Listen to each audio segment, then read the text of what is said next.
ज्याची त्यानं साधना करावी लागेल. आणि मग तो कोणी असो, साधक म्हणून जगता आलं पाहिजे आम्हाला इथं भक्त म्हणून जगायचं आहे.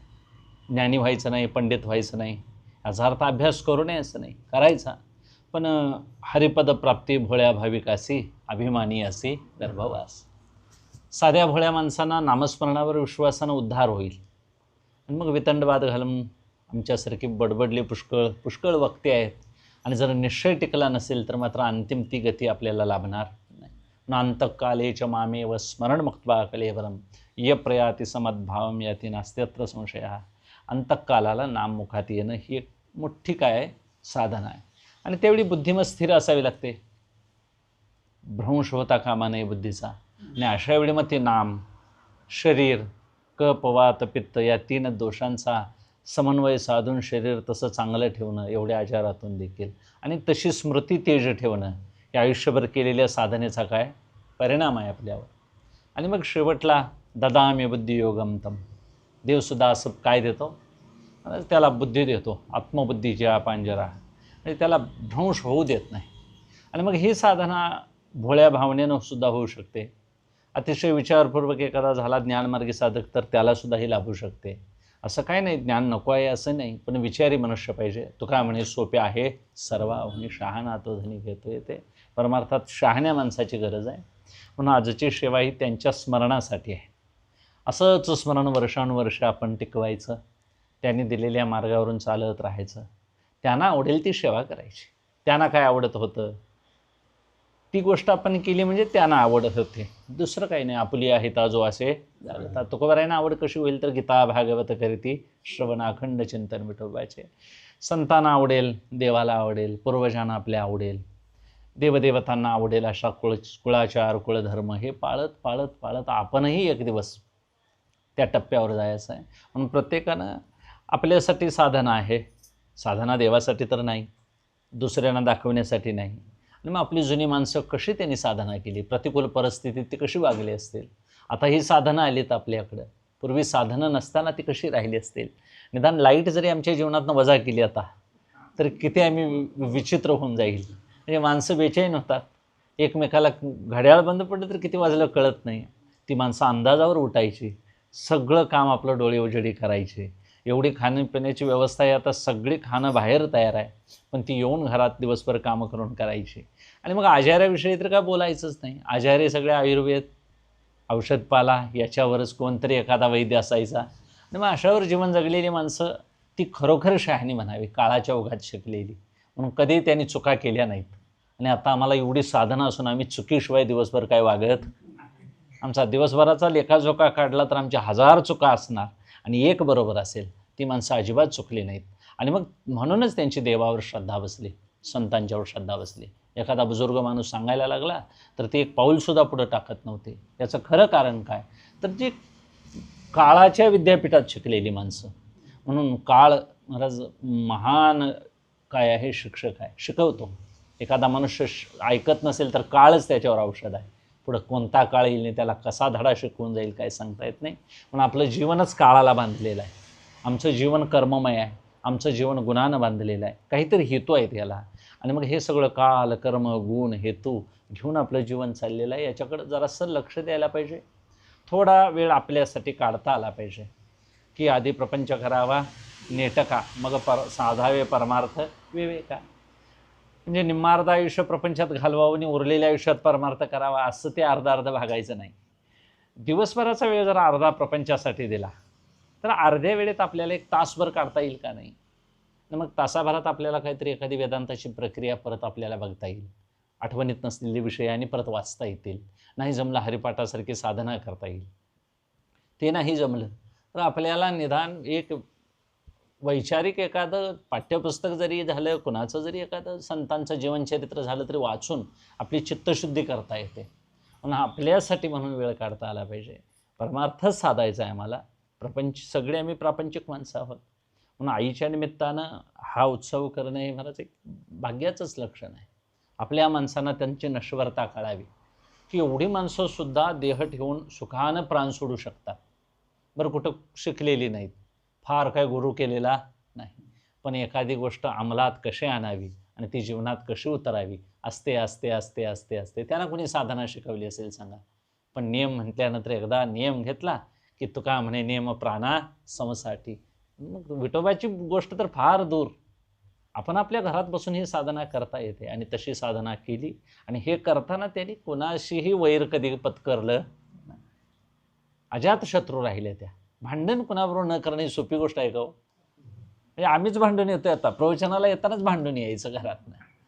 हे तू काय, टोपी मिळत नाही, विजार मिळत नाही, कोट मिळत नाही. मग प्रत्येक गोष्ट आपल्या पण आपल्याला ठेवता येत नसेल तर मग मानवी जीवन तरी काय? स्वावलंबी जगता आलं पाहिजे. ह्या सगळ्या गोष्टी वैचारिक जीवनासाठी चांगल्या आहेत. आणि मग असं एक व्यक्तिमत्व सुधारायचं आहे. व्यक्तिमत्व म्हणजे काय फोटो काढायचा नाही, वर गोमटं होऊन पुढं काय असं रंगरंगोटी करून चांगले फोटो काढणे ह्याला ती एक व्यक्ती म्हणून दिसेल चांगली, पण व्यक्तिमत्वात सुधार झाला पाहिजे. प्रत्येक पावला पावलाला आत्मविश्वास वाढला पाहिजे. आणि त्या माणसांचं बघितलं तर महाराज माणसं म्हातारीच दिसत होती, पण आता उद्यापासून कळणार ती माणसांची ताकद नव्हती पण तपश्चर्या होती. ती माणसं घरात बसली की मग त्यांच्याकडे बघितलं की घर भरून वाटायचं. माणसं तरी केवढी असायची, किती वजन केवढं त्यांचं, आणि एवढं दीर्घ आयुष्य जगायचं, आणि बोलणं मोजकं, मितभाषी, कोणाला टाकून बोलणं नाही.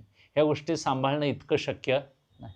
आणि बल असताना, हे अंगात ताकद असताना हे सगळं सांभाळता आलं पाहिजे. त्यांनी हे सगळं सांभाळलं आणि असते असते असते असते एवढ्या दुखण्याला सुद्धा महाराज त्यांनी काय केला, मागं टाकलं. हे नामस्मरणाची मोठी शक्ती आहे. रामकृष्ण हरी कायम जप असायचाच त्यांचा. विस्मरणात जरी गेलं तरी सुद्धा महाराज म्हणजे ही साधना करणाऱ्या पुरुषाला परत पुढला जन्म सूचनाम श्रीमताम गे हे योग भ्रष्टो विजायते, की चांगल्या कुळादेव जन्माला घालतो आणि उरलेली साधना पूर्ण करून घेतो. म्हणून परमार्थामध्ये वाया काही जात नाही. कुठल्या तार्किक माणसाचं आणि अश्रद्धावान माणसाचं अजिबात संगतीला सुद्धा बसायचं, वाऱ्याला सुद्धा बसायचं नाही. आज केलेली कोणतेही परमार्थाच्या निमित्तानं खटपट ही पुढल्या जन्मी आम्हाला वापरायला येते. म्हणून आपलं भारतीय धर्मशास्त्र पुनर्जन्म मानणार आहे. पुनर्जन्म मानला की या जन्माची सोय लागते आणि या जन्मासाठी पूर्वजन्म मानावा लागतो. म्हणून पूर्वजन्म, आत्ताचा वर्तमान जन्म आणि पुढला पुनर्जन्म, हे 3 जन्म मांडल्याखेरीज आपलं जीवनक्रम पूर्ण होत नाही.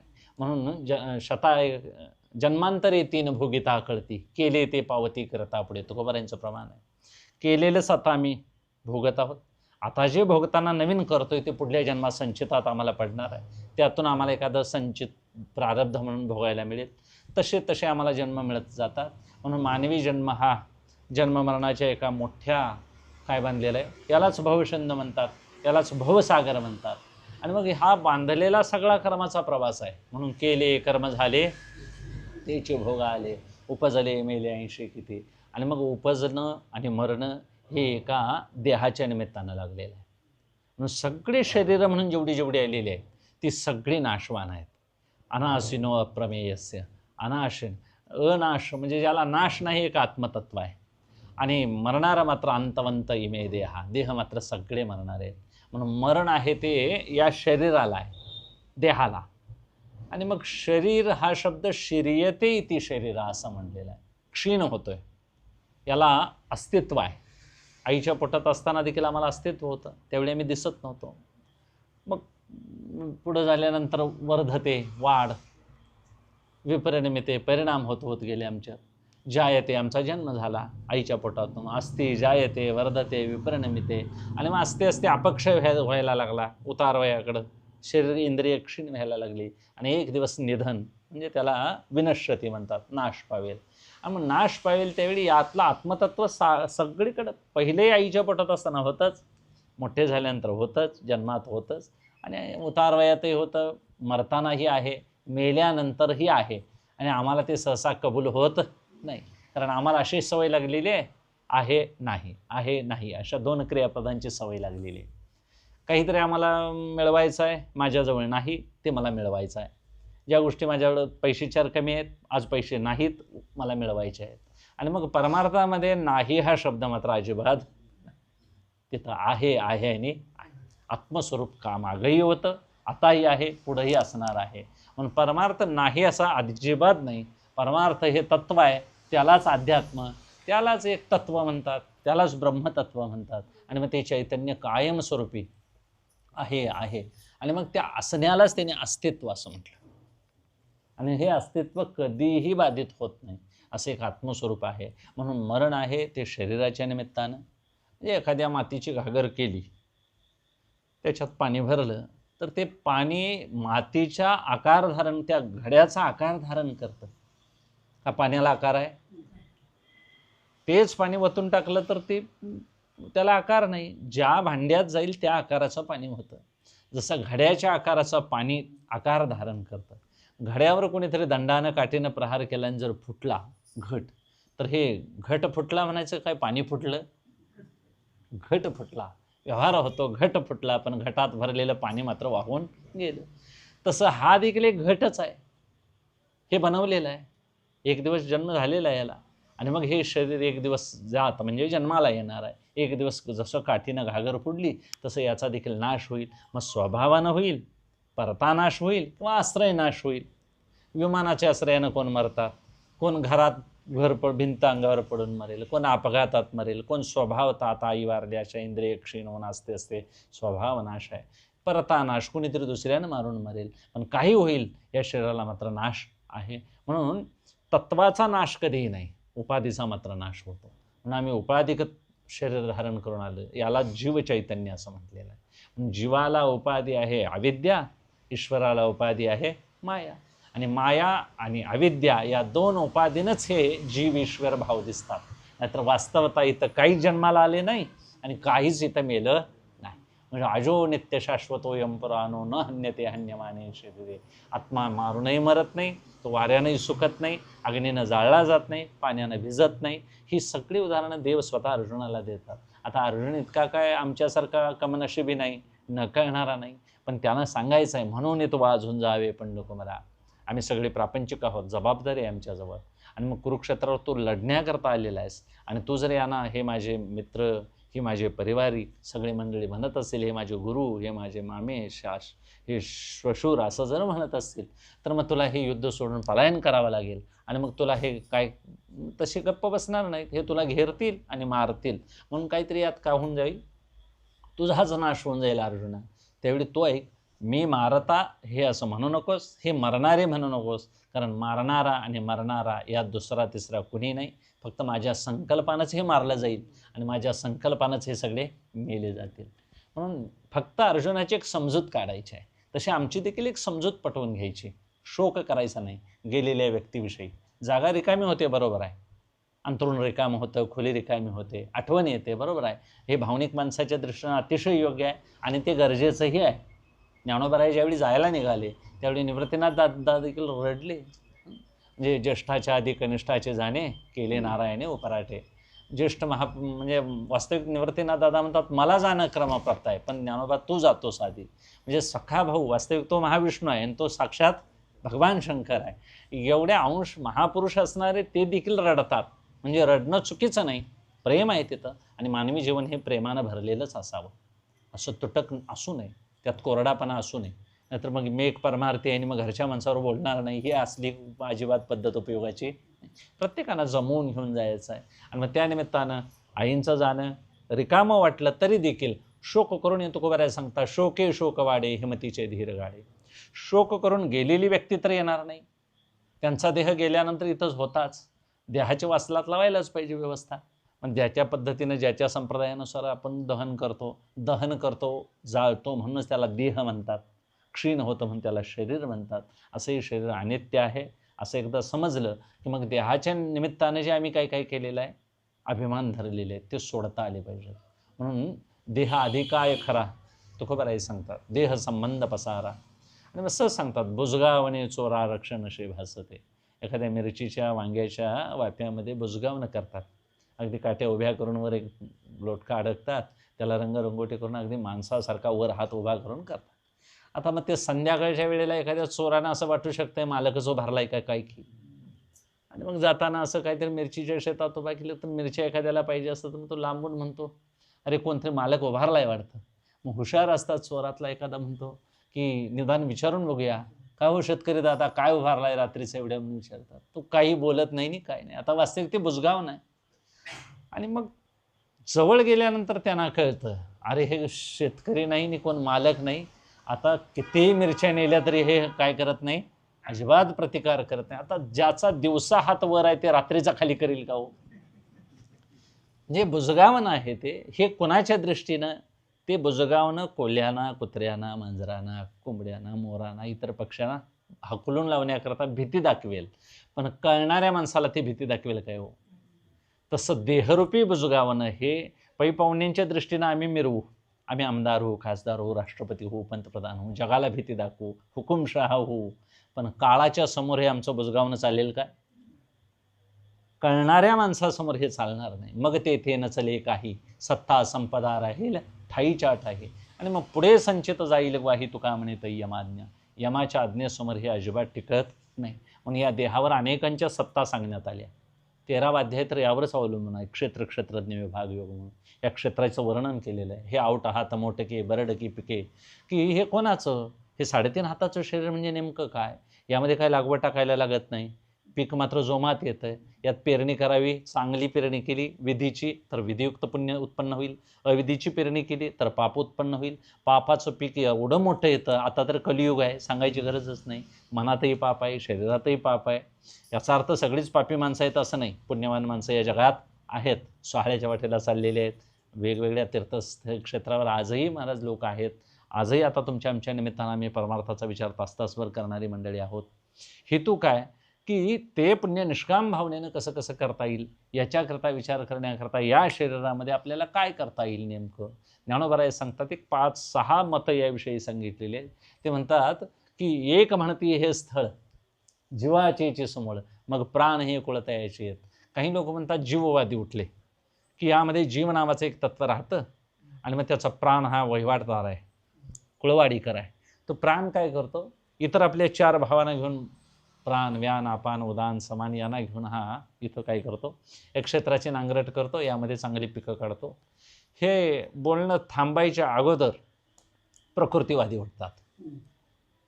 ते म्हणतात अहो जीव येत उखिता, वस्ती करू वाटे जाता आणि प्राण हा बलवता म्हणून जागे. प्राणवादी उठतात. प्राणवादी म्हणतात हा जीव इथं उक्ता वस्तीला आलेला आहे, नाहीतर शरीर हे मूळचं प्राणाशिवाय चालत नाही. खरं आहे त्यांचं. आमची प्राणाशिवाय काय हालचाल होते सांगा? अगदी झोपेतून उठायचं झालं तरी प्राण, झोपलं तरी आमचे प्राण सुरू असतात. हे यंत्र प्राणानंच सुरू आहे. प्राणाला सत्ता मागे चैतन्याची आहे. म्हणून प्राणवायू प्रमुख आहे. याला आता आधुनिक भाषेत ऑक्सिजन म्हणतो आम्ही. काही म्हणेनात का, पण प्राणाशिवाय आमचं काही चालत नाही. अंतःकरण वृत्तीसुद्धा प्राणाच्या साह्यानं बाहेर जाते. एखादा पदार्थ बघायचा झाला तर आमचे डोळे बघतात असा आमचा भ्रम आहे. डोळे बघत नाहीत, मागं प्राणाची सत्ता असल्याशिवाय आणि त्या प्राणाला मागे चैतन्य साह्य असल्याशिवाय अजिबात व्यवहार होत नाहीत. नाहीतर मग भोवळ आलेल्या माणसाला डोळं फाकून जरी दाखवलं तरी काही दिसत नाही. त्याच्यामागे प्राणशक्ती असावी लागते. आणि मग त्या प्राणाचं हे शरीर आहे असं म्हणतात.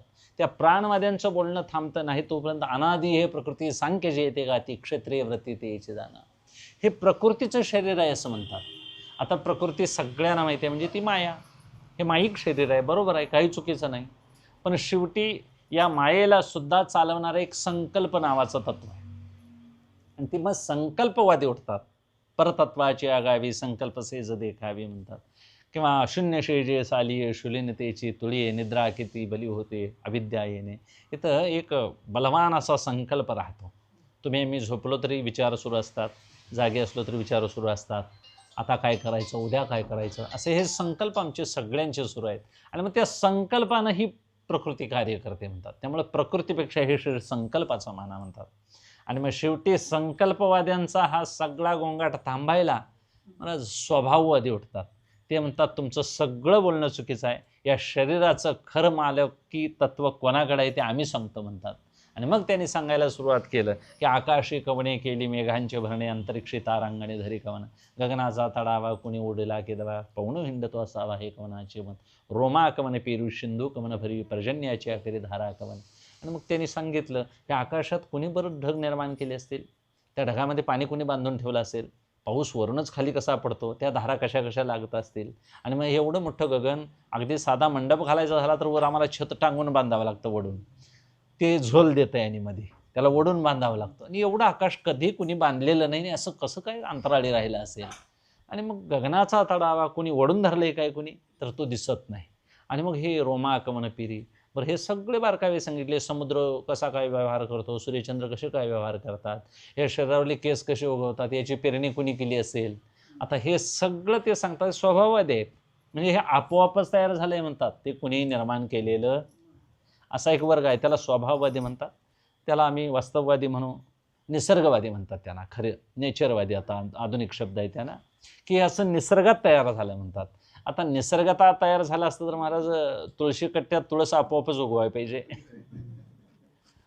आमच्या मग मी कीर्तन सांगतो म्हटलं मग आमच्या पोटाला एखादा संत यायला पाहिजे, नको ती मुलं सुद्धा प्रजा येते पोटाला.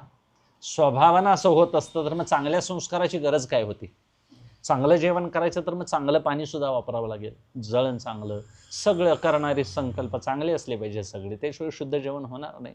सगळ्या गोष्टी चांगल्या चांगल्या करताना फार निवडक वापरावं लागतं.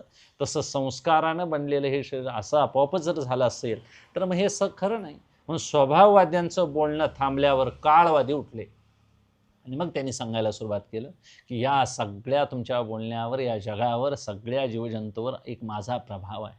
न्याहाळी पा केवडा पसरला शे सवडा, करुणिया माझे वडा आकार गुजू. या सिंहरूपी हत्तीरूपी या सगळ्या जगाचा हा आकार आहे, तो हो सिंहरूपी काळ भक्षण करतो.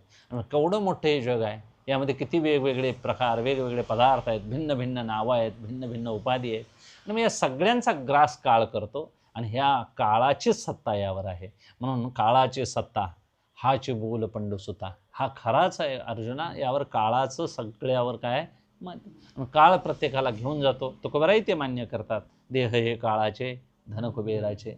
आता हे इथपर्यंत आणून ठेवलं. माऊली पुढं सांगतात मला क्षेत्र कसं माहीत आहे, भगवंत सांगतात, आणि मग त्या देहाच्या क्षेत्राची विचारधारा सांगतात. आणि या क्षेत्राविषयी आजही भगवान शंकर तपश्चर्या करीत बसलेले आहेत. हे क्षेत्र म्हणजे सामान्य नाही, शरीर अजूनही वैद्यकीय क्षेत्रात कळालेलं नाही. काय काय या शरीरात आहे, कशामुळं काय झालं हे काहीही कळत नाही. बरं, प्रत्येकाची प्रकृती प्रत्येकासारखी नाही, प्रत्येकाला आजार जरी एकसारखे निदान झाले तरी गोळ्या एकसारख्या पचत नाहीत, पटत नाहीत. किती वेगवेगळे शरीर आहे, एवढे डोळे वेगळे, प्रत्येकाच्या हाताचे ठसे वेगळे, काय ब्रह्मदेवानं निर्माण केलं असेल. म्हणून हे शरीर परत परत मिळेल अशी शाश्वती कुणीच धरायची नाही. पुनर्वित्तम पुनर्मित्रम पुनर्भार्या पुनर्महिम यातच सर्व पुनर्लभ्य न शरीरम पुन्हा पुन्हा. परत गेलेलं वित्त मिळेल, गेलेली पत्नी दुसरी करता येईल, सगळं काही करता येईल. पण शरीर मात्र एकदा जर क्षीण झालं आणि गेलं तर परत यासारखं शरीर परत मिळवतो म्हटलं तर मिळवता येणार नाही. पै धातयाही पाया पडता नोठी गतायू पंडुसुता. मेलेल्या पुरुषाला मी परत उठवीन म्हटलं तर ब्रह्मदेव जरी पाया पडला तर ते शक्य नाही. आता ते संतांनी करून दाखवलं तर तो महान त्यांचा काय होता, लीला होती म्हणून ते आम्ही मान्य करायचं. नाहीतर हे सहजासहजी सामान्य माणसाला शक्य नाही. म्हणून मिळालेलं शरीर हे आम्ही भाग्यानं कशासाठी वापरूया. काळ नेणारच आहे. किती भजन केलं आम्ही, किती पारायण केले तरी मलाही नेणार, तुम्हालाही नेणार. आरत्या अगदी उड्या मारून केल्या आणि घंट्या वाजवून जरी केल्या तर तो अजिबात तुमचे उपकार त्यातले बघणार नाही. कारण हे आपल्या उद्धारासाठी. गणपतीजवळ आरत्या करू, दुर्गेजवळ करू, हे दुर्गेसाठी नाही, गणपतीसाठी अजिबात नाही, आपल्या उद्धारासाठी. आपण काय व्हायचं आहे, कळवून घ्यायचं की आमचा देह नाशवंत आहे, तो ज्याचा त्याला ज्या शेवटला दिला पाहिजे. म्हणून हे बुजगावण्यासारखं आहे, काही असे ना काही असं कळलं पाहिजे. अनित्य आहे, याच्यावर फार रंगरंगोटी करत फार लोभानं याला सांभाळत बसायचं नाही. याचा अर्थ याला कुठेही टाकायचं नाही. चांगलं शाकाहार राहून आपल्याला कसं कसं यात चांगलं जगता येईल, अहिंसा हे तत्त्व चांगलं स्वीकारता येईल, याच्याकडून सत्य बोलून घ्यायचं. सगळं नाही केलं तर निदान खरं बोलणं हे मोठं मोठं मोल आहे, त्याला हे मोठं शिष्टाचार आहे. म्हणून सगळ्या गोष्टी आपण अंमलात आणायला पाहिजेत आणि त्याला शरीर हे साधन आहे. म्हणून शरीर जरी रोगाचा भांडार असलं, दुःखाचं मूळ जरी असलं तरी शरीर उत्तम चांगले, शरीर सुखाचे घोसुले, शरीरे साध्य होय केले, शरीरे साधिले परब्रह्म, वशे मध्यभागी देव शरीरा. तुकोबारायासारखा महात्मा म्हणाला नसता मग. या शरीरात वसे मध्यभागी देव शरीरा, म्हणजे अंतःकरण शुद्ध झाल्यानंतर साक्षात देहच देव होऊ शकतो. पवित्र तो देह, वाणी पुण्यवंत जो वदे अच्युत सर्व काळ. म्हणून याला किती आयुष्य मिळालंय याची वाट बघत बसायचं नाही. हे आतापर्यंत कसं चांगलं ठेवलं देवानं हे उपकार मानायचे, कृतज्ञता. झाडावरून पान कसं गळून पडलं, ते किती उडत गेलं वाऱ्याच्या झोतानं हे म्हणण्यापेक्षा आतापर्यंत ते टिकलं कसं झाडावर, आणि त्यानं काय काय किती उन्हाळे सोसले, किती पावसाळे सोसले, एवढं बघितलं म्हणजे झालं. मला मिळालेलं एवढं आयुष्य आहे, एवढ्या आयुष्यात मी काय काय लेखाजोखा केला आहे ज्याचं, म्हणून सावध राहायला पाहिजे. मला कळणाऱ्या मनुष्यानं तरी अगदी असं काही सिरियस असं म्हणता येणार नाही, गंभीर बी म्हणता येणार नाही, अगदी जागृत होऊन क्षणाक्षणाला महाराज काहीतरी साधना केली पाहिजे. एक नामसाधना पाहिजे, ध्यान तरी करता आलं पाहिजे. नाही जमलं विचार असं तर थोडे वाचता येतील आपल्याला, अंमलात आणता येतील. ते प्रत्यक्षात अंमलात आणणं हे फार गरजेचं आहे. वारी करायचीच आहे, पण वारी करून जर खरं बोलायची सवय लागत नसेल तर मग मोठी अडचण. खोटं बोलणं म्हणजे काय सामान्य गोष्ट नाही म्हणणे, हे माझ्याकडे असून नाही म्हणणे, एखाद्या मुलाला फसवणे हे खोटं बोलणं हे सामान्य दर्जाचं. पण एखाद्यावर चुकीचा आरोप करणं हे सुद्धा खोटं बोलणंच आहे ना. घरातल्या घरात सुद्धा एखाद्या व्यक्तीविषयी एखादी व्यक्ती जर चुकीचं बोलत असले हे खोटं किती वाईट आहे. सरळ मार्गी माणसाला त्याचा किती त्रास होत असेल. मग त्याच्या डोळ्यातून अश्रू येणं तुमच्या नुसत्या बोलण्यानं जर दुसऱ्याचं अंतःकरण दुखावलं जात असेल, आणि मग जर आम्ही कितीतरी गिरनार पर्वत चढलो असो, कैलास मानसरोवर जरी चढलो असो, तर ते जीवनात जर अंमलात येत नसेल तर तो परमात्मा नुसता वाचनाचा झाला. 108 पारायण होतील, केलेल्या सगळ्या कृती होतील, कृतीपेक्षा तो अंमलात आणता येईल. म्हणून आजच्या निमित्तानं कसं आईंच्या निमित्तानं म्हणा आम्हाला कळून येतं की नामसाधनेनं त्यांना जर हे सगळं साध्य करता आलं असेल तर आम्हाला हे का बरं करता येऊ नये. म्हणून दीर्घायुष्याचे लोक इथं गेले, शरीराची फार मिजास मारूत बसू नये. अगदी नामदेवरायांचा अभंग आहे. नामदेवराय सांगतात 1 अब्ज म्हणजे त्यांची अभंगच आहे. 1 अर्बुद 60 कोटी देका, 30 लक्ष 10 सहस्र लेखा, 7 शते 9 मास माप्पा तया हिरण्यकश्यपा काय झाले, 14 चौकड्या लंका नाथा, 99 सहस्र राया दशरथा, तेही गेले मृत्यूपंथा मागे सर्वता नुरडीची, 14 कल्प मार्कंडेयापडे, तै लोमहर्षणाचा रोम झडे, बगदालभ्याचे निमिष मोडे, गेले एवढे आरे म्हणा, बगदालभ्याचे निमे पुरे निमिष, तै वटहंशाचे उपटे एक पिश, आणि तयाशी होता मृत्यू प्रवेश, तै एक श्वास भ्रुशंडीचा, मरणांत होई भ्रुशंडीचा, तै एक दिवस कुर्माचा, नामाविनेवी केशवाचा, वेगी विठोबाचा पंथ धरा. आता हा दमछाक लागायसारखा अभंग आहे. ही पाठ करून सांगायची म्हणजे तुम्हाला भ्या दाखवायसाठी नव्हे. तर एवढ्या दीर्घायुष्याची माणसं मेली असं म्हणणे, वारले म्हणूया आदरानं, कारण आम्ही सामान्य माणसं आहोत. आमचे आईवडील मेले म्हटलं तरी काय हरकत नाही, पण एखादा राजा मेला म्हणायचं नाही. राजाना काय झालं म्हणायचं, निधन झालं म्हणायचं, देहांत झाला, कारण त्यांचाच तेवढा देह आमचा देह आहे का नाही देव जाणे. म्हणजे चांगलं बोलावं लागतं. आणि मग चांगलं बोलणं हे कसं आहे, मान म्हणून बोलावं लागतं. कितीही शरीर मेली तरी लाकडातूनच पेटवावी लागतील. फार फार फार त्याचा आदर करता येईल, कापूर टाकता येईल, वाळी टाकता येईल, एखादा सुगंधी पदार्थ चंदनात पेटवता येईल, सगळे करता येईल. विशेष करून डिझेल आणि टायरी वापरू नयेत, कारण शेवटी आणि त्याला घालायचं म्हणजे अवघड आहे. ते ज्या माणसानं आयुष्यभर आमच्यासाठी केलं त्यांना तेल टाकून पेटवलं असं होईल. म्हणून चांगला त्याच्याविषयी आदर सत्कार सगळे करता येतील. पण एवढे दीर्घायुष्य महापुरुष गेले आणि त्यांचं आयुष्य सांगतात 1 अब्ज 60 कोटी 30 लक्ष 10,000 700 वर 9 महिने आणि 7 दिवस एवढे हिरण्यकश्यपू जगले. एवढं आयुष्य असणारा हिरण्यकश्यपू वर घेतला ब्रह्मदेवाकडून, पण मला वर नको, खाली इकडं शस्त्रानं अस्त्रानं नको, यक्ष किन्नर देवानं नको, माणसानं नको, असं सगळं करून महाराज त्याला असं वाटलं मी देवाला फसवू शकेन. पण चतुरा तो शिरोमणी, त्याच्याकडे एक शेवट पळवाट असतेच, त्यालाच देव म्हणतात. सगळे उपाय जिथं थांबतात तिथं देव असतो. आणि मग त्यांनी आत बाहेर नाही, मग त्यांनी उंबऱ्या घेऊन हिरण्यकश्यपूने कसं नरसिंहाचा अवतार घेऊन हिरण्यकश्यपूला मारले सर्वांना ज्ञात आहे. हेतू इतकाच, पवित्र पवित्र फार त्यांनी मागणी केलेली आहे, म्हणून उदरपोकळीत त्याला फाडला. देवानं मांडीवरच का घेतला तर इथं वास्तव्य देवाचं नाही, अपवित्र जागा आहे. पवित्र म्हणावं तर शरीर आहे. असं पुष्कळ त्यांनी बारकावे रचले, असे नाका. पण एवढ्या आयुष्याचा महापुरुष इथं मारला जातो, मेला जातो. त्याच्यानंतर 14 कल्प मार्कंडेयापडे किंवा 14 चौकड्या लंकानाथा, रावण लंकेचा नायक आहे, त्याला देखील मारावं लागलं. त्याच्यापुढं ते सांगतात 99,000 वर्ष दशरथ राजा जगले, पण त्यांना देखील मरण आलं. आणि 14 कल्प मार्कंडेयापडे, त्या मार्कंडेय ऋषींना एक दिवस इंद्र हत्तीवरून जात असताना उतरतो, दर्शन घेतो आणि हे मार्कंडेय मुनी तुम्ही का बरं घर बांधत नाही. कारण मार्कंडेय मुनी हे काय करत होते, सकाळी सूर्य आला की गवताची पिंडी आडवी लावायची आणि तिच्या सावलीत झोपायची. संध्याकाळी इकडं सूर्य खाल्ला की त्या बाजूला पिंडी लावायची आणि तपश्चर्या ध्यानाला बसायची. इंद्र त्याला विचारतात हे मुनी तुम्ही का बरं घर बांधत नाही. ते म्हणतात अरे इंद्रा इथं राहायचं तरी किती दिवस आहे म्हणतात. आता ज्यांच्या एका कल्पामध्ये 14 इंद्र निघून जातात, 14 इंद्राचं आयुष्य एका मार्कंडेयाच्या आयुष्यात निघून जातात. 1 कल्पाचं आयुष्य आहे ब्रह्मदेवाला, त्या ब्रह्मदेवाच्या एका दिवसाचं आयुष्य आहे मार्कंडेयाला.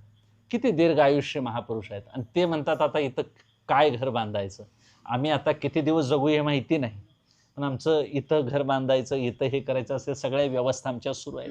बांधू नये असं नाही, तुकोबाराय सांगतात पाया शोधून बांधीशी घर. पाया शोधाय सुरू आहे आमचा, अगदी सखोल पाया आखून मग आम्ही घर बांधतो. म्हणजे आम्हाला इथं किती काळ राहायचा हे सुद्धा आम्हाला माहिती नाही. एवढ्या मोठ्या दीर्घायुष्याच्या महापुरुषांची महाराज भागवतामध्ये कथा आहे. त्या हिरण्यकश्यपूच्या थोरला भाऊ हिरण्याक्ष म्हणून होऊन गेला.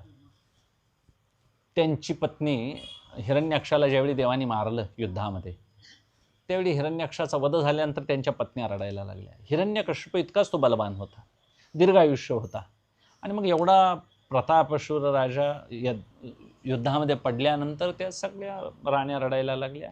हिरण्यकश्यप जाऊन आपल्या वहिनींना त्या सगळ्यांना सांगायला लागला की हे शोक करणं बरं नाही, आणि तुम्ही इथून चला, तो देह दहनासाठी द्या, अंत्यसंस्कार करूया, ही वेळ आता रडण्याची नाही. आता त्या भगवंताला काहीतरी युद्धामध्ये मी मारण्याचा प्रयत्न करेन, त्याच्यासाठी मी तपाला निघालो आहे, हे सांगून त्या ऐकायला तयार नाहीत. आणि मग शेवटी काय झालं, त्यांनी एक इतिहास सांगितला. कुणी? हिरण्यकश्यप. पूर्वी उशिनर नावाचा एक देश होता, त्या देशामध्ये सुयज्ञ नावाचा राजा राज्य करत होता. तो फार बलवान होता, त्यालाही दीर्घ आयुष्य होतं. तोही युद्धामध्ये असा मरण पावला, आणि त्या सुयज्ञाच्या पत्न्या तिथं रडायला लागल्या. फार विलाप बघून, त्यांचं रडणं बघून ते देह अंत्यसंस्काराला देईनात. त्यावेळी साक्षात यमधर्मानं बालरूप धारण केलं आणि यमनगरीतून खाली आले, आणि हातात पाश घेऊन लहान मुलासारखा तो फिरत असताना त्या बालकानं प्रवेश केला त्या रडणाऱ्या हलकल्लोळामध्ये, आणि मग सगळ्यांना सांगायला लागला की हे तुम्ही का बरं रडत आहात, कारण प्रत्येक जीवाची गती भवितव्य हे एका ईश्वराशिवाय कोणाला कळत नाही. पाण्यातल्या माशाची गती, आकाशात जाणाऱ्या पक्ष्याचे मार्ग दिसत नाहीत, पक्षी दिसतात, तसं प्रत्येक जीवाचं कर्म कोणाला दिसत नाही, पण गती मात्र कधी कशी आणि कधी कोणाला मिळेल हे काही कळत नाही. आणि असं अंधारमय जीवन असताना तुम्ही का बरं विलाप करता, ते कोणच ऐकायला तयार नाही. शेवटी ते सांगतात, हे बघा, एखादं प्रारब्ध बळकट असेल तर घरात ठेवलेली वस्तूसुद्धा निघून जाते, आणि एखाद्याचं प्रारब्ध जर चुकीचं असेल तर रस्त्यावर पडलेली गोष्टसुद्धा घरी आणून मिळते. प्रारब्धावर अवलंबून आहे. चांगलं प्रारब्ध असेल तर पडलेली वस्तू घरात येईल, आणि प्रारब्ध विचित्र असेल तर घरात तिजोरी ठेवलेली सुद्धा कोणतरी घेऊन जाते. तर मरण कोणाचा आधी येईल हे काय आपल्याला कळत नाही, पण झालेली गोष्ट आता परत काही जीव येणं, त्यात प्राण येणं शक्य नाही, आणि त्यामुळं हे द्या. आणि मग शेवटी तो बालक रूपातला यमधर्म सांगतो, तुम्ही हे सगळे जाणते आहात, कळणारे आहात, तुम्हाला कोणतरी आधार आहे सांगण्याला आहे, मला मात्र आईवडीलच नाहीत. मी लहानपणापासून या जंगलात फिरतोय, माझा कोणी सांभाळ केला असेल, हिंस्र पशुपक्षापासून मला कोणी वाचवलं असेल, आणि माझा जन्म झालेली आईही मला माहिती नाही. असा ते अगदी व्यवस्थित यमधर्म उपदेश करतात. आणि मग मी कोणाकडे बघावं, माझ्यावर असा प्रसंग आल्यावर मी कोणाकडे बघावं. त्यामुळे तुम्ही आता हे करा, हा शोक सोडून द्या, तुमच्या पतीला चांगली गती लाभेल, आणि शोकानं मग त्यांच्या जीवनामध्ये काय होतं, त्यांना त्रास होतो. त्यामुळं गेलेल्याविषयी शोक करू नये, असा चांगला उपदेश करतात. आणि हिरण्याक्षाच्या वधाच्या बदल्यासाठी हिरण्यकश्यप तपश्चर्येला निघून जातात. आता इतकी वर्ष जगणारा राजा आपल्या भावाच्या पत्नींना सांत्वनासाठी हे सगळं सांगतोय. आम्ही काय काय केलं पाहिजे, हे एवढे काय ते असं ऐकायचे, वाचायचे, आपल्या मनाला घट्ट करता आलं पाहिजे. कोण लवकर जाईल, कारण कर्म असं आहे, नित्य जगी या सर्वाशी कर्म एकत्र न ठेवी जीवाशी. कोणत्याही जीवाला कर्म एकत्र कधी ठेवत नाही. कोण म्हणत असेल आम्ही भाऊ असे राहू, सांगता यायचं नाही, म्हणत कधी वेगळे होतील. मुलगा आणि वडील असं म्हणत असेल आम्ही दोघांनी मिळवून आम्ही काहीतरी पुढं करू, नाही, मुलगा कधी सोडून जाईल काय सांगता येणार नाही. म्हणून असं कोणी, आता याचा अर्थ नकारार्थी प्रत्येकाने विचार करावा असं नव्हे, पण असं एक ठरवून ठेवायचं, एकत्र कोणालाही सगळ्यांना राहता येईल असं सांगता येणार नाही. एकत्र राहणं इतकंच हे आपल्या हातात नाही, म्हणून कर्म हे कधी आपल्याला काय देईल, झोला देईल सांगता येणार नाही. म्हणून शहाण्या मनुष्यानं शरीर कर्मानं बांधलेलं आहे, गुणानं बांधलेलं आहे, काळानं बांधलेलं आहे, काहीतरी त्याला हेतू आहेत असं समजायचं. हे मरणशील धर्मानं युक्त आहे. ज्या अर्थी जन्म झाला त्या अर्थी आम्हाला मरावं लागेल. आईच्या पोटात असतानाच महाराज मरणानं ग्रासलेलं आहे. अमंगळाची पडे पोहरी, मंगळाची अवदरी, ज्ञानोबराय सांगतात. त्या काळी त्यांनी सांगितलंय. आणि 9 मास कष्टराशी हव्याने प्रसूत झाली, येताची कर्मजाड तुझी मान अडकली. एखाद्या मुलाचा आमचा जन्म होत असताना जर आईला त्रास होत असेल त्यावेळी डॉक्टर सांगतात एकतर मुलाला मारावं लागेल, नाहीतर मग आईचं मरण आहे, काय करावं लागेल. मग त्यावेळी आम्ही उदार अंतःकरणानं सांगतो मुलाला काय करा, काही करा, पण आईला वाचवा. आणि त्यावेळी जर आम्ही असतो तर आता प्रवचन करता आलं असतं काय, ऐकता आलं असतं काय? म्हणजे हेतू काय?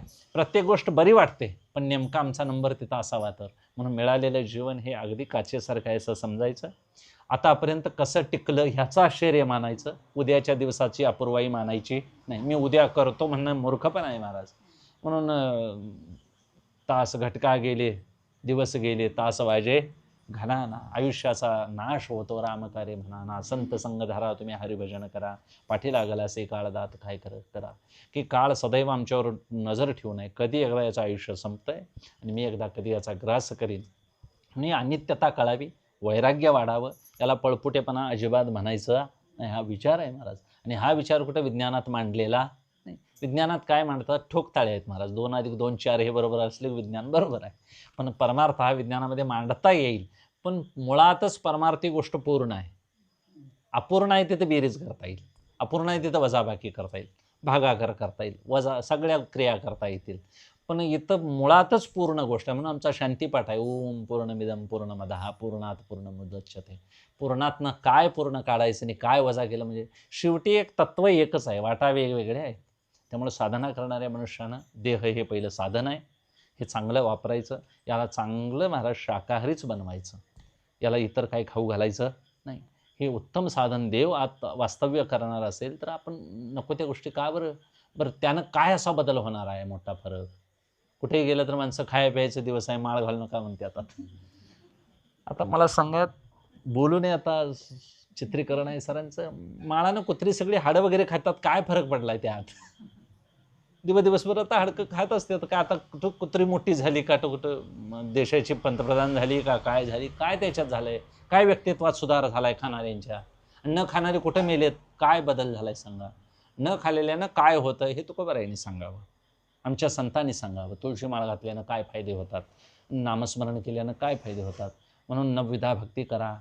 84चा फेरा चुकतो त्यानं म्हणतात, तुळशी माळा घालावी गळाला, वावा गुपी चंदन टिळा, नामस्मरण माळा सर्वदा असावी की, द्वारे असावे तुळशी वृंदावन, करावे अतिथीचे पूजन, संताशी रिघावे शरण, हे लक्षण भक्तीचे की. आणि मग हे सोडून जर आम्ही दुसरंच काहीतरी करत असू तर ते भक्ती असा दरात मोडत नाही. म्हणून सामान्य माणसानं शरीर हे मोठं साधन आहे, आद्य साधन परमार्थाचं. म्हणून आयुष्याच्या साधने सच्चिदानंद पदवी घेणे, एवढा अधिकार नारायणे कृपा अवलोकने दिला की आयुष्याच्या साधने सच्चिदानंद म्हणजे मी सच्चिदानंद आहे ओळखून घेता येतं. म्हणून आधी मनुष्यत्व मिळणं ही भाग्याची संपत्ती आहे. आणि मग मला संत भेटावेत, मला ते शास्त्र कळावं, मग मुमुक्षुत्व आणि एखादा महापुरुषाची माझी संगत व्हावी, आणि मी या का बरं जन्ममरणात आलो असेल, मग याची जाणीव होते. नेमका मी म्हणजे कोण आहे यातला, आणि मग तो सोहम म्हणजे मी आहे, त्यालाच तत्वमशी असं म्हणतात, ते तू आहेस. आणि मग हे कळण्याकरता आम्हाला वैराग्याची जरुरी आहे. शरीराचे फार चोचले पुरवत बसायचं नाही. कधी हे सरकारी नोकरीच्या बदलीसारखं आहे, सरांच्यासारखं. आज येत आहे, जर उद्या ऑर्डर आली तर मग हे सगळं साहित्य घेऊन जायचं त्या गावात, तिथं खोली शोधायची. ती खोली कंडिशन असली पाहिजे, नाहीतर भिताडं जय हरी करत भेट द्यायला जर येत असली, दारं जर रामकृष्ण अंगावर पडत असली, तसली खोली भेटून तरी काय उपयोगाचं आहे.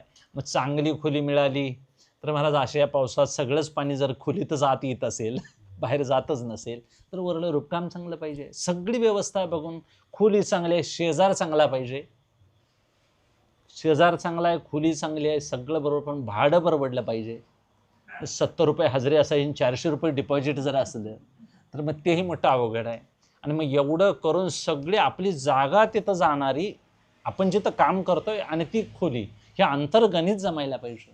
आणि एवढं जमून ती घरच्यांच्या सोयीची पाहिजे, मुलाबाळांच्या येण्या जाण्याच्या. आणि मग सगळ्यांना पटलं, सगळं व्यवस्थित झालं, आणि असं कॅलेंडरला मोळा मारायला दुसरी बदलीची ऑर्डर आली की असं जर अस्थिर जीवन असेल तर मग काय करायचं सांगा? मी उद्या करतो परमार्थ म्हणणं हे महाराज हे असं बदलीसारखं आहे. उद्या काहीच नाही, उद्या उजेडेल काय नाही सांगता येत नाही. म्हणून क्या जीवन की प्रक्रियास हातो लिया नाही तेरा घास, की आता ताटात घातलेला हा घास मी तोंडात घालेन इतकंही आपल्या हातात नाही, नव्हे तोंडात घातलेला गिळेन हेही आपल्या हातात नाही. म्हणून अगदी एवढं शाश्वत जीवनाचं आपण हे धरून, हे आळवावल्या पाण्यासारखं आहे, पाण्यासारखं आहे. कधी वाहून जाईल, कधी मोठा वारा येईल सांगता येत नाही. फार यात रमू नये, रंगू नये. याचा अर्थ प्रपंच करू नये असं नाही, कर्तव्य केलं पाहिजे, देवही सांगतात म्हणून तो वा झुंजावे पंडुकुमरा, अर्जुना तुला झुंजावंच लागेल, कारण आम्ही सगळे प्रापंचिक आहोत, हे अजिबात विसरायचं नाही. गृहस्थाश्रमी आहोत, आमच्यावर सगळी लोक जगलेली आहेत, गृहस्थाश्रमी आहेत म्हणून इतर 3 आश्रम जगलेत. आणि मग हे करताना आम्हाला थोडा थोडा आपल्यासाठी वेळ देता आला पाहिजे. शरीरावरले थोडे थोडे थोडे नियम कमी करायचे आणि मग ते साधनेसाठी कसे वापरता येतील. मग यात रंगण्यासारखे पुष्कळ माध्यम आहेत महाराज. अगदी कपड्यातून माणसं गुंतलेली आहेत, रंगरंगोटीला गुंतलेली आहेत, चपलासाठी गुंतलेली आहेत, वेगवेगळ्या शिक्षणासाठी गुंतलेली आहेत. माझ्याकडे कौशल्य यावं, मग क्लास लावायचे. आता ह्या सगळ्या विद्या जरी शिकल्या तरी एका अध्यात्म ज्ञानेविने एकलेनी, एक अध्यात्मविद्या जर नसली तर ह्या सगळ्या विद्या पोट भरायच्याच आहेत. म्हणून याचा अर्थ ते शिकू नये असं नाही, ते शिकताना रोख मात्र पांडुरंगाकडे असावा. आतून पांडुरंगाचा जप असावा, वरून ती विद्या असावी. वरून विद्या लौकिकाची पाहिजेच आणि आतून मात्र सदैव काय पाहिजे, तंबोरा सुरू पाहिजे रामकृष्ण हरीचा, विठ्ठल विठ्ठल विठ्ठल म्हणता आलं पाहिजे. आणि नाहीतर मग काय होतं, खरं जीवन आहे ते त्या तत्वाला धरून आहे आणि मग आमचं आभासी जीवन आहे ते शरीराला धरून आहे. म्हणून आमची माणसं फार फार व्यक्तिपूजेत फार अडकली. एखादा धनवान भेटला तर माणसं गरीब असून महाराज त्याला फार भजतात. एखादा कीर्तिमान भेटला त्याच्या मागे धावतात, एखादा बुद्धिमान भेटला त्याच्याकडे सगळी धावतात, एखादा नवीन सुंदर मुलगा, सुंदर स्त्रिया, असं त्यामध्ये का अडकतात. काय आता त्या तत्वामध्ये आहे सांगा, काय सुंदरतेत आहे, काय धनामध्ये आहे. माणसं एखादा गरीब भेटला तर त्याला फारसं चौकशी करत नाही, पण एखादा धनवान भेटला तर घरातलं सगळं दूध, आकडी दुधाचा चहा करून देतील त्याला. घरचा मालक उपाशी राहील पण त्याची सरबराई करतील. का तर त्या धनवंताचा मान असतो. आता मला सांगा, त्यानं मान दिल्यानंतर किंवा आम्ही त्याला मान दिल्यानंतर आमच्यात काय फरक पडणार आहे. तुकोबारायांनी सांगावं, माने तो देईल काही आणि न माने तो नेईल काही. आम्हाला कोणी मांडलं तर काय माझ्यात फरक पडणार आहे. आता या बुवाला काही येत नाही, डोकं फिरलंय जर म्हणाला एखादा, तर माझं काय खरोखर डोकं फिरलंय. आणि एखादा चांगला आहे म्हणून संतच म्हणून जर माझ्या डोसकी गुन्हा झालं तर मी संत आहे का हो. असं काही नाही. हे फक्त मान मान्यता लोकांच्या मानसिक नुसत्या आनंदासाठी आहे, काही नाही. प्रत्येकाला आपली स्थिती आपणच गाठायची आहे, म्हणून आपण वाटचाल करायची आहे. आपली वाट आपल्या हातामध्ये आहे. म्हणून ज्याचं त्यानं आपला परमार्थाला वेळ काढायचा, आपण विचारी व्हायचा आहे. इथं कुणासाठी दाखवण्यासाठी अजिबात परमार्थ नाही. सर्टिफिकेटचा काहीच प्रश्न नाही. प्रमाणपत्र फक्त संतांनी द्यावं, संतांनी आपलंसं म्हणावं, ज्ञानोबरायाने आपलंसं म्हणावं, त्यांच्या दारात आल्यावर त्यांनी कळवून घ्यावं. ही वाङ्मयी सेवा आहे, वाङ्मयात आपल्याला त्यांनी उतरून घ्यावं. म्हणून शरीर हे क्षीण होणार आहे, जाणार आहे, हे नाशवान आहे असं एकदा कळाल्यानंतर याच्यावर फार प्रेम करायचं नाही. करायचं, याला सांभाळायचं, पण अंतिम याचा विनियोग कशासाठी करायचा आहे, साधनेसाठी करायचा आहे. मग याला लवकर उठवायचं, उठू वाटत नाही. शरीर आडवं येत नाही महाराज, जीवाला संस्कार झालेले आहेत पूर्वीचे, आणि ते मन काय म्हणतं, मग संस्कार झालेलं. आता 4 वाजल्यात, एवढं उठून काय करतोस, 6ला उठ म्हणायचं. मग ते 6ला उठत नाही, नियमानं 8ला उठायची सवय असते. ते महाराज 8 वाजेपर्यंत झोपूनच टाकतं आपल्याला. त्या मनात संस्कार झालेले आहेत आणि मग ते संस्कार बदलण्याकरताही आम्हाला काय करायचे आहे, साधना करायची आहे. म्हणून शेवट दिवस गोड व्हायचा असेल तर मग ही पूर्वतयारी आधी करायला पाहिजे. आयुष्यभर राम जर स्मरण झालं असेल तर मग अंतकाळाला राम येईल. जन्म जन्म मुनी जतन कराही आणि अंती राम काही आवत नाही. तुलसीदास महाराज सांगतात, आयुष्यभर राम राम म्हटलं त्यांना राम मुखात यायची अडचण, आणि आम्ही कवातरी सप्त्यानं कवातरी ह्या अडचण त्या एकादशीला असं म्हणून येईल का. ध्यास घेतला पाहिजे आणि त्या ध्यासानं निष्काम देवाचं काही त्यातनं आपल्याला फळ नको, काही मिळायला नको, अशी सेवा करता करता एक दिवस असा देह ठेवता आला पाहिजे. त्याला निर्वासन मरण म्हणतात. वासनारहित मरता आलं पाहिजे. वासनेनं जन्म झाला आहे आमचा, वासनेच्या मुख्या डोळून भीते, पण केले कर्म झाले. कर्म म्हणजेच ती वासना बुद्धिगत असते आणि ती वासना एक दिवस शांत करायची आहे. वासना शून्य जगायचं आहे आपल्याला, वासना विरहित जगायचं आहे. विरहित म्हणण्यापेक्षा वासना शून्य, कामना शून्य होता आलं पाहिजे. चित्तात काहीच अजिबात कुणाविषयीच काही असू नये, मत्सर असू नये, कुणाविषयीच भावना कसली असू नये. सुखी संतोषा न यावे, दुःखी विषादा न भजावे, आणि लाभाला मन धरावे मना माझी. सुखात माणसं हुरळून जातात, दुःखात रडत बसतात. दुःख मला झालं म्हणजे जोपर्यंत मला झालंय, मला काहीतरी मिळालंय असा आहे तोपर्यंत जीवदशा आहे. आणि जीवदशेतून बाहेर पडायचं झालं तर मात्र आम्हाला काय करावं लागेल, सुखदुःखे समे कृत्वा लाभा लाभो जयाशो. म्हणजे आमचं ठरलेलं जीवन आहे. का असं सांगावं लागतं, आम्हाला आवडणारीच माणसं आम्ही जेवायला सांगतो, आम्हाला आवडणारीच माम द्याला. कुणाला साडी काय घ्यायचं असेल तर ती ओळखीचीच पाहिजे. अनोळखी असेल तर मग ती कधी नाही भेटणार आपल्याला, मग ती नाही नाव आपलं सांगणार, अमुक अमुक हे. मग आम्ही केलेल्या दानाची चर्चा झाली पाहिजे अखंड सोनग्यातनं, अखंड गावातनं माझा मान सन्मान झाला पाहिजे. महाराज कोणालाही कळू नये. अगदी सांगतात धर्मशास्त्र, या हातानं केलेलं दान या हाताला कळू नये. आमचा आधी फोनला स्टेटसला ठेवून मग आमचं दान असतंय. काय सांग, अवघड आहे. म्हणून इतकं संक्षिप्त कमी कमी जीवन जगता आलं पाहिजे, शॉर्ट मोजकं जीवन जगता आलं पाहिजे. म्हणून आमच्या जुन्या माणसांची फार मोठी आठवण येते महाराज. आईंच्या निमित्तानं, आई काय फक्त आबाजींचेच आहेत असं नाही, त्यांच्याकडे बघितलं की हे जीवन सगळ्याच आईंचं असं होतं. 92 वर्ष जगायचं निष्काम भावनेनं, निरपेक्ष. कुणी काय मुलांनी नातवानी काय दिलं काय बोललं तर ते काय नाही, सहन करणे. आणि मग असं सहन करणारी माणसं गेली घरातनं की काय सहनशीलता असते ते कळते. तुका म्हणे वंशधन्य त्या नराचा 80 निश्चयाचा मेरू झाला. महाराज आमच्या महापुरुषांनी सहन केलंय मोठं. याचा अर्थ ते नेभळट होते, पळपुटे होते असं नाही महाराज. त्याने हातावर केला असता तर शापसुद्धा द्यायची तयारी होती त्यांची. शापादपी शरादपी एवढं सामर्थ्य होतं ज्ञानोबा यांच्याकडं. काय होतं, कमी होतं त्यांच्याकडं. महाविष्णू होते ते साक्षात. झोळी फाडली पण नाही, आपणच त्याचा काय केला, पश्चाताप घेतला. म्हणजे त्या माणसांच्याकडे बघितलं तर असं कळतं ती बलवान होती, मनानं सशक्त होती. सामान्य रोग वगैरे हे महाराज हे आमच्या मनानंच नुसते निर्माण झालेले आहेत. विना औषधाचं विना गोळीचं त्यांनी आयुष्य काढलं असेल 50-60 वर्ष. किती कष्ट केलेली माणसं. आणि मग त्यांच्या आलेखाकडे बघितलं, त्यांच्या जीवनचरित्राकडे मागं वळून बघितलं तर मग असं जीवन आम्हाला 20 वर्षसुद्धा जगता येणं शक्य. मग दीर्घायुष्य माणसं होती, भाग्यवान होती, भरपूर आयुष्य जगली. आणि ते आयुष्य जगताना महाराज कुणालाही त्रास दिला नाही, अजातशत्रू राहिली. आणि आपणही आपलं काम साधलं त्यांनी.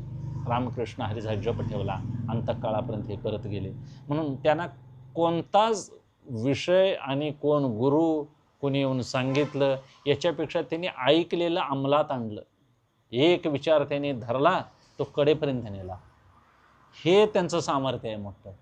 आम्ही पुष्कळ विचार वाचतोय रोज, पण एक सुद्धा आमचा अजून अंमलात आलेला.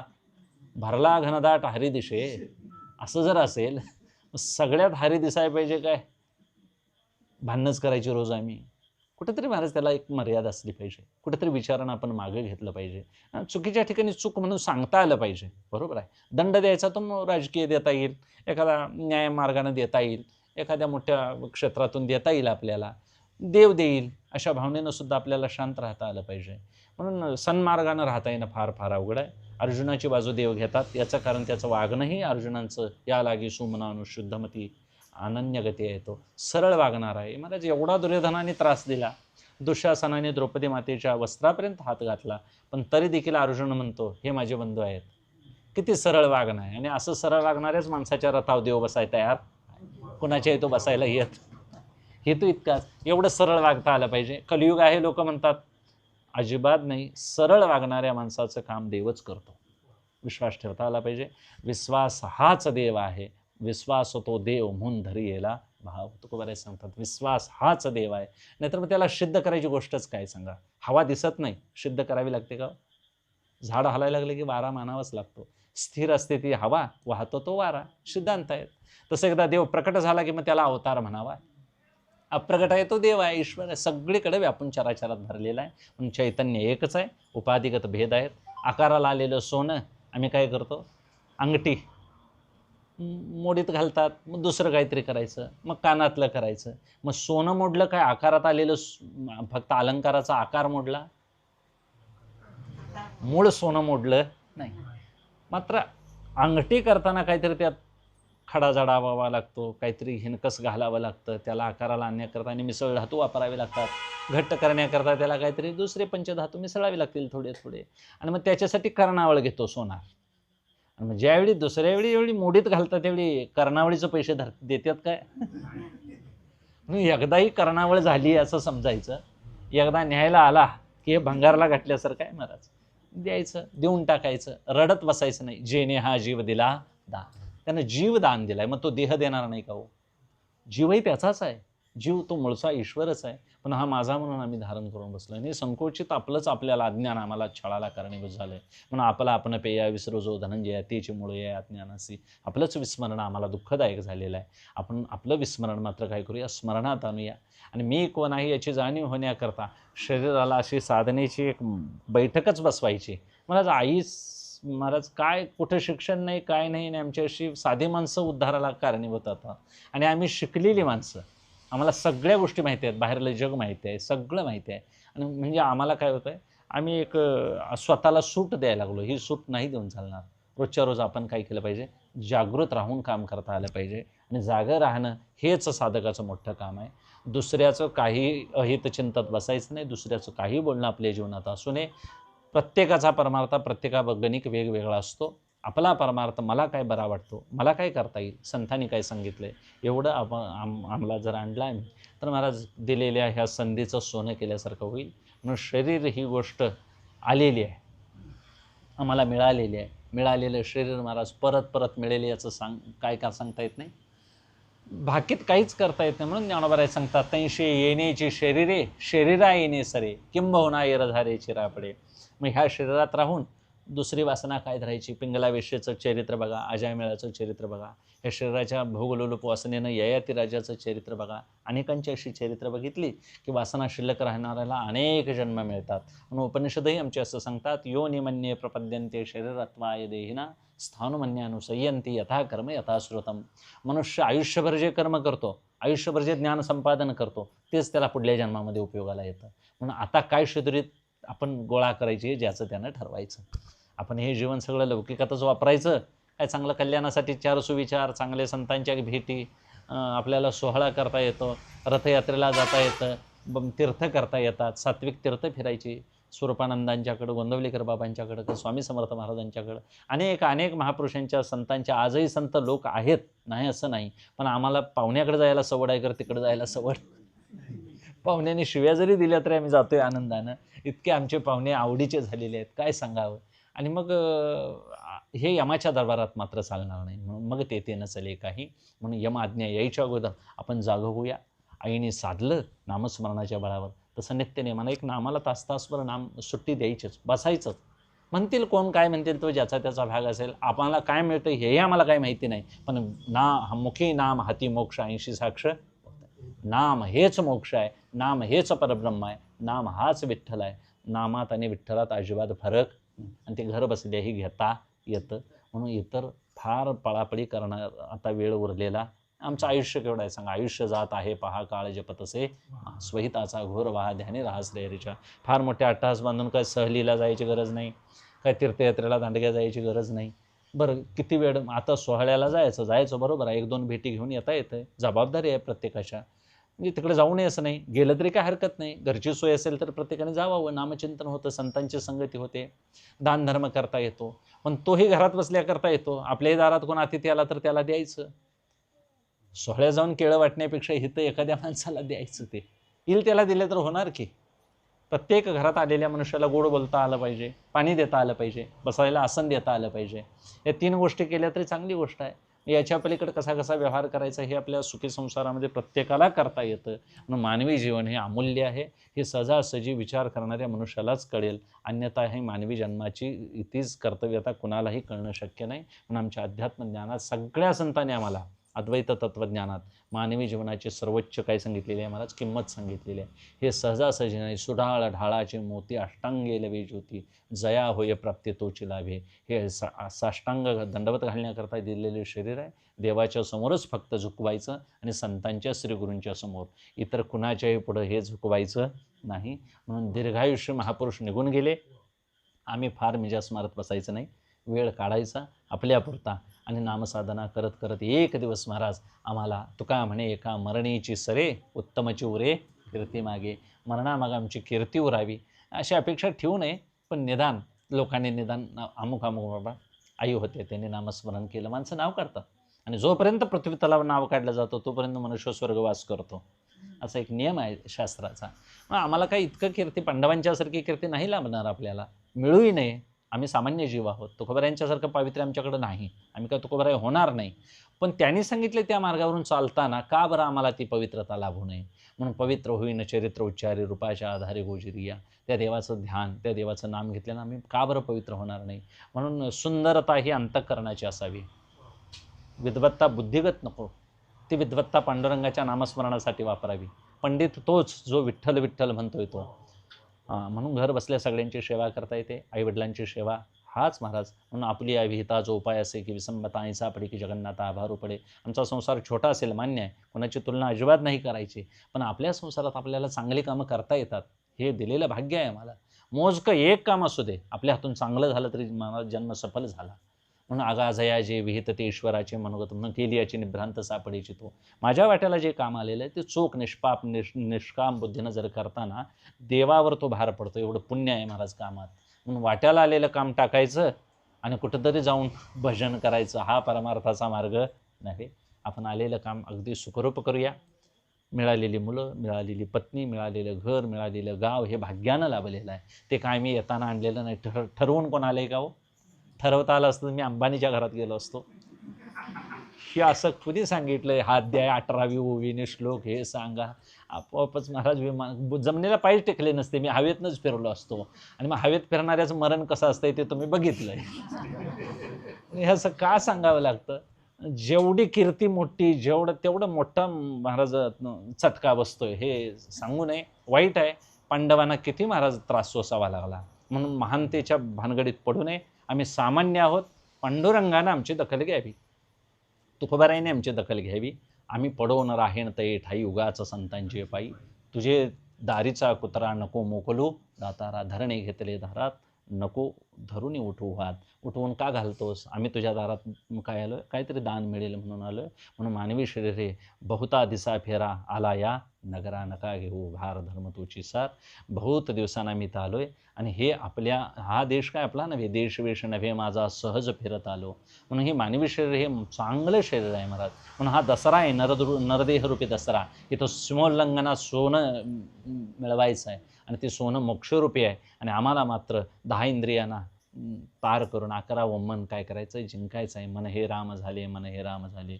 म्हणून शिलंगणाचा अभंगसुद्धा आपल्यामध्ये फार मोठा वर्णन केलेला आहे. याहो याहो बाई यानो निघाले हरी, शिलंगना वेगी घेऊन आरत्या करी, ओवाळू पाऊलेस वंदूस पाऊले श्री. आणि मग आम्हा दैव आले ते घरच्या घरी. या मानवी शरीरात दैव आयतं चालत आलेलं आहे. म्हणून नरदेहरूपी हा दसरा आहे. 10 इंद्रिय आवरूया, इंद्रिय निग्रह करूया, मनोनिग्रह.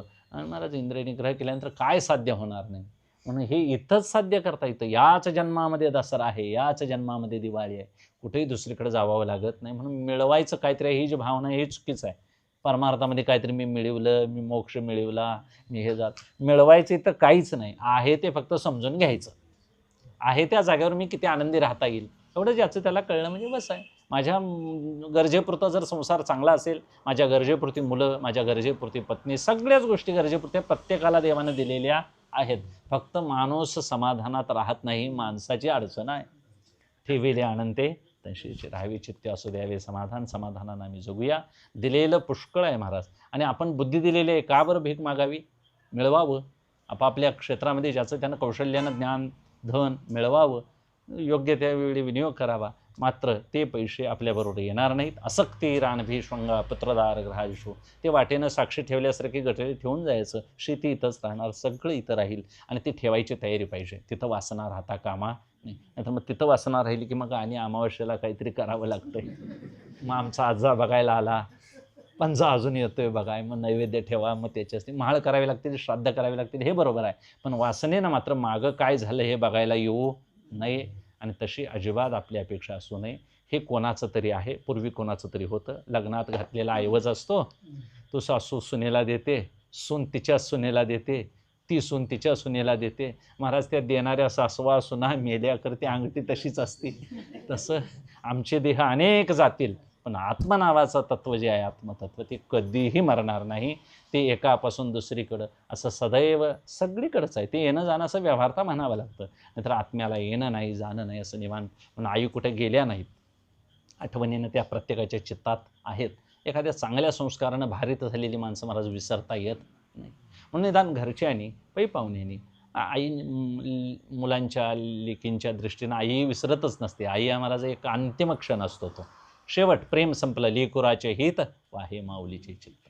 महाराज कुंती माता ज्यावेळी ते गजगौरी व्रत होतं त्यावेळी हत्ती आणायला, चिखलाचा हत्ती केला दुर्योधनाने गांधारीच्या व्रतासाठी.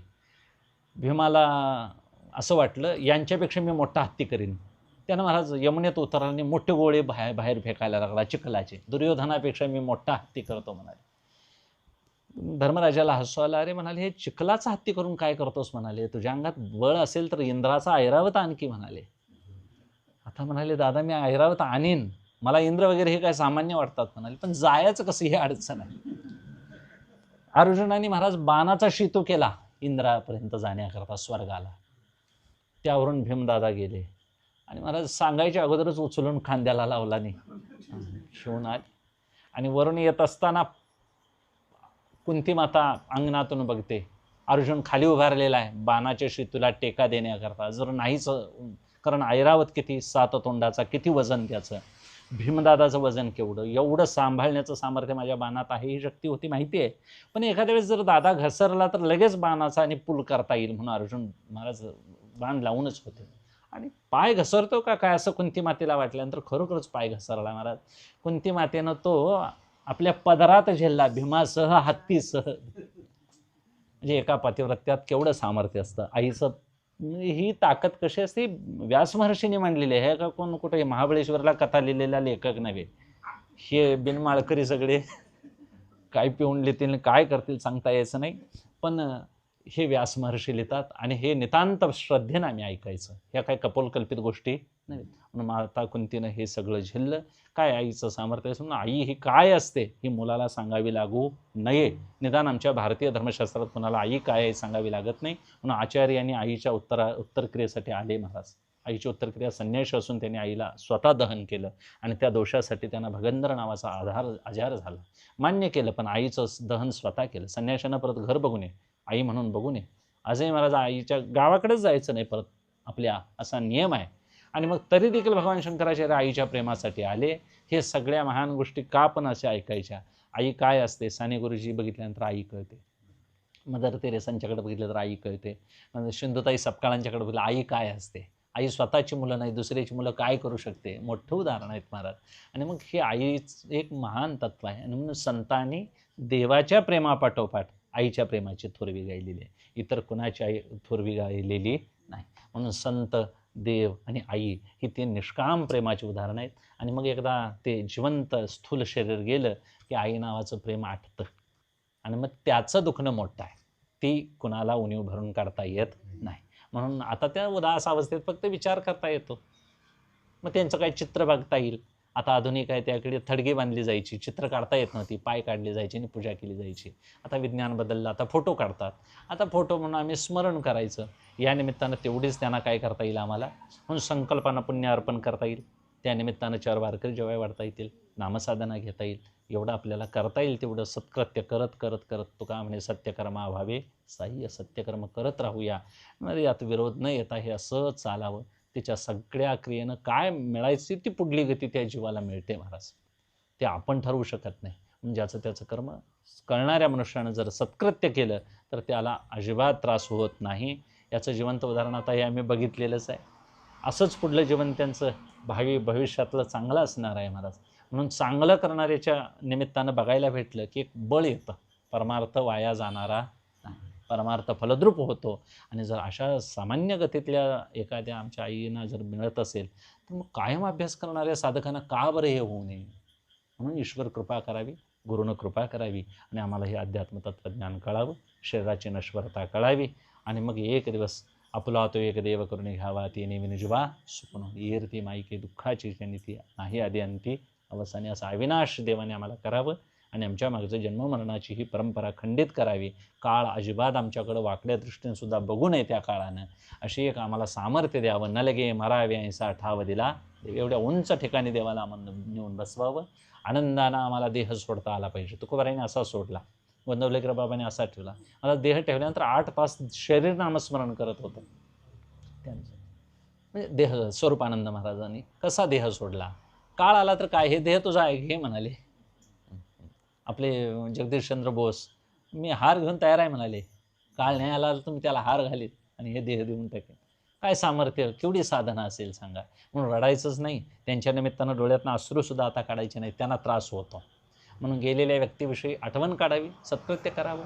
आता त्यांच्या निमित्तानं काही क्रिया करत असताना लोक भावनिक असतात, ते रडतात, बरोबर आहे, त्यालाही देखील विरोध करू नाही. म्हणून आपण अगदी उदात्त भावनेनं त्यांचं चरित्र बघत बघत महाराज त्यांच्या आठवणीतच आता रमूया. झालेली सेवा ही त्यांच्या निमित्तानं आज तुमच्या निमित्तानं मला बोलायला वेळ भेटली.